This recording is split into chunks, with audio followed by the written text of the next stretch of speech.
जय जय रघुवीर समर्थ. मनाच्या श्लोकांची उजळणी यामध्ये आज आपण श्लोक 170 पाहणार आहोत. देहे बुद्धी हे ज्ञान बोधे तजावी, विवेके तये वस्तुची भेटी घ्यावी.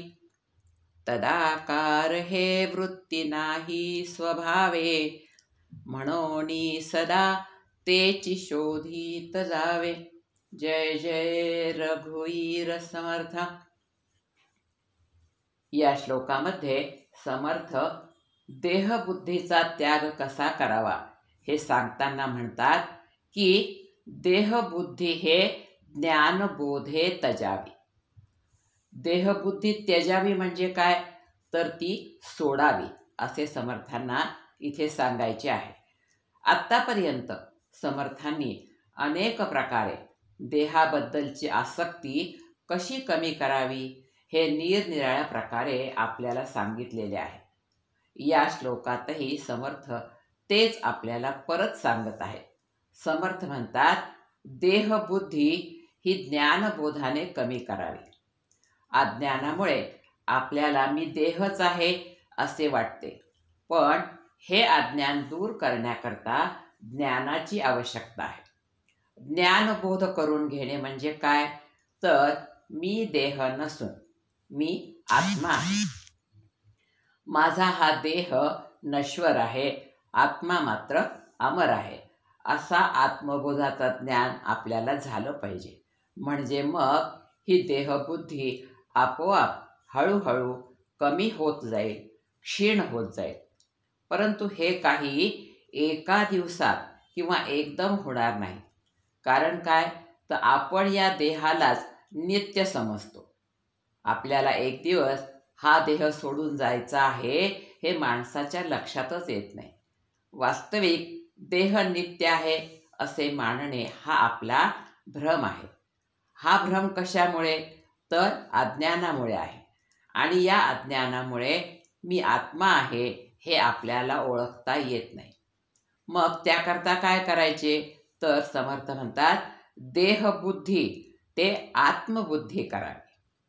देह आहे म्हटल्यावर देहाच्या पातळीवर कामे करावीच लागतील, पण सतत ही आठवण ठेवायची की हे जे काही मी करीत आहे ते मी करीत नसून तो परमात्मा माझ्याकडून करून घेत आहे. मी करता नसून राम करता आहे. म्हणजे मग मीपणा कर्तेपणा हळूहळू कमी होईल. देहाने प्रपंच आणि मनाने परमार्थ करायला पाहिजे. काम करताना सतत त्या परमेश्वराची आठवण ठेवायची, सतत त्याचं नामस्मरण करायचं. परिस्थिती कितीही प्रतिकूल असो वा अनुकूल असो, त्या भगवंताचं अनुसंधान सोडायचं नाही. आपली बुद्धी स्थिर ठेवायची. मग हे असे ज्ञान प्राप्त करून घेण्यासाठी काय करायचे, तर समर्थ म्हणतात विवेके तये वस्तूची भेटी घ्यावी. अर्थात समर्थ म्हणतात आपल्यातील विवेक आपण जागृत करावा आणि काय योग्य काय अयोग्य हे आपल्याला कळले पाहिजे. समर्थ म्हणतात तये वस्तूची भेटी घ्यावी. तये वस्तू म्हणजे कोणती वस्तू, तये वस्तू म्हणजे आत्मवस्तू. विवेकाने त्या आत्मवस्तूची भेट घ्यायची म्हणजे त्याला जाणून घ्यायचं, त्याला ओळखायचं. हे काम विवेकाने होऊ शकते. विवेकाने ज्ञान प्राप्त होईल आणि ज्ञानामुळे अज्ञान दूर होईल. आपली बुद्धी अंतर्मुख होईल, कारण ती आत्मवस्तू बाहेर नसून आपल्या आतच आहे. तिचाच आपल्याला ज्ञानाने शोध घ्यायचा आहे. आत्तापर्यंत जगामध्ये महान वैज्ञानिकांनी अनेक प्रकारचे शोध लावले.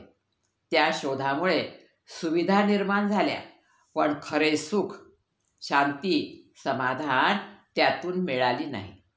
त्या शोधातून आत्मवस्तू आपल्याला सापडली नाही. पण संतांनी मात्र त्या आत्मवस्तूचा शोध लावला आहे. त्याची प्राप्ती त्यांनी करून घेतली आहे आणि त्याची प्राप्ती कशी करावी याचा मार्गही त्यांनी आपल्याला सांगितलेला आहे. आपण जर त्याप्रमाणे आचरण केले तर आपल्याला ती आत्मवस्तू नक्कीच मिळवता येईल. पुढे समर्थ म्हणतात, तदाकार हे वृत्ती नाही स्वभावे. आपली वृत्ती जी आहे ती मुळातच बहिर्मुख असल्यामुळे त्या आत्मबुद्धीशी ती तदाकार होऊ शकत नाही, म्हणजे एकरूप होत नाही. आपली जी इंद्रिय आहेत, आपण त्याचे गुलाम बनलो आहोत. त्या इंद्रियांना बहिर्मुख होण्याचा छंदच लागलेला आहे. या इंद्रियांचे आपण स्वामी झाले पाहिजे, मालक झाले पाहिजे, त्यांच्यावर आपलं नियंत्रण असलं पाहिजे. पण तसे होत नाही. मन थोडा वेळसुद्धा स्थिर होत नाही. मग त्याकरता काय करावे? तर समर्थ म्हणतात, मनोनी सदा तेची शोधित जावे. समर्थ म्हणतात, आपण सतत त्या आत्मवस्तूचा शोध घेत राहायचा. समर्थांनी या ठिकाणी सदा असा शब्द वापरला आहे. सदा म्हणजे सतत, जराही खंड न करता. आज केले प्रयत्न आणि उद्या नाही केले असं नाही, तर सतत त्या आत्मबोधाचा शोध घेत राहायचा आहे. आणि त्याकरताच तर आपल्याला हा मनुष्य जन्म मिळालेला आहे. तो आपला आपण सार्थकी लावलाच पाहिजे. प्रत्येक काम करताना त्या परमेश्वराची आठवण ठेवायची. मी जे काही काम करतो ते त्या परमेश्वराकरताच करतो. तो परमेश्वर सर्वत्र अणुरेणूमध्ये भरून उरला आहे. सर्व प्राणीमात्रामध्येही तोच आहे. त्यामुळे जे काही मी काम करीत जाईल त्या प्रत्येकामध्ये तो आहेच. तो माझ्यातही आहे आणि इतरांमध्येही आहे. त्यामुळे सगळे माझे आहेत, परका कुणी नाहीच, ही भावना दृढ झाली पाहिजे. हे सर्व प्रयत्नपूर्वक करावे लागेल. मला त्याचा शोध घ्यायचा आहे असा आपण आपल्याला ध्यास लागला पाहिजे, निजध्यास लागला पाहिजे. ती आत्मवस्तू मला प्राप्त झालीच पाहिजे, जी भलेही डोळ्याला दिसत नाही, परंतु मला ती आत्मवस्तू समजून घेता आली पाहिजे. आणि मग त्याकरता काय करायचं? म्हणून समर्थ म्हणतात की देहबुद्धी हे ज्ञानबोधे तजावी, विवेके तये वस्तूची भेटी घ्यावी. तदाकार हे वृत्ती नाही स्वभावे, म्हणून सदा तेची शोधोनी पाहे. जय जय रघुवीर समर्थ.